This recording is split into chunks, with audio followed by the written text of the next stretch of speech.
my brother, my sister.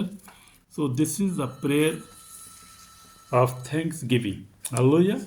I am very happy, and Paul said, be happy, happy all the time. So we must be happy all the time. So this is the prayer of thanksgiving. I am going to read first four verses from Psalm 30. Hallelujah. Please be along with me and be happy and praise the Lord all the time, because He is a very good God. He is a wonderful God, and He has given us very, very many blessings. He has given us many blessings. So we must be thankful to Him. So I am going to read now verse 1. I praise you, Lord, because you have saved me and kept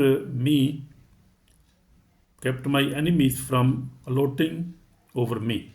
Hallelujah. I cried to you for help, O Lord, my God, and you healed me. Hallelujah.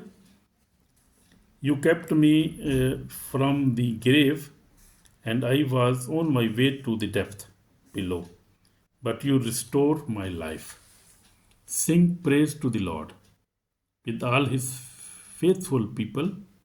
Remember what the Holy One has done, and give him thanks. So be thankful all the time. Praise him for your salvation, for your blessing, for your healing, for your children, for everything he has given us. Because the psalmist is very happy here, we see, and we are also happy. You see here that he is thanking God that he has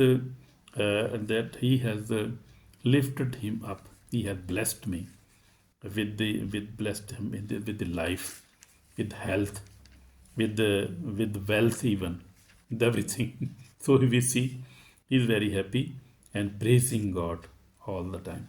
So we must also pray the Lord all the time, day and night, evening, every time, for all the blessing, for our life, for our health, for our family, for our nation. So we have to be thankful to God. So this is a prayer for thanksgiving. Hallelujah. God bless you, my brother, my sister. You are blessed and you are citizen of heaven, and God will give you eternal life, I believe, if you believe in Jesus Christ. Hallelujah. So thankful for all these things. In Jesus' name we pray. Amen.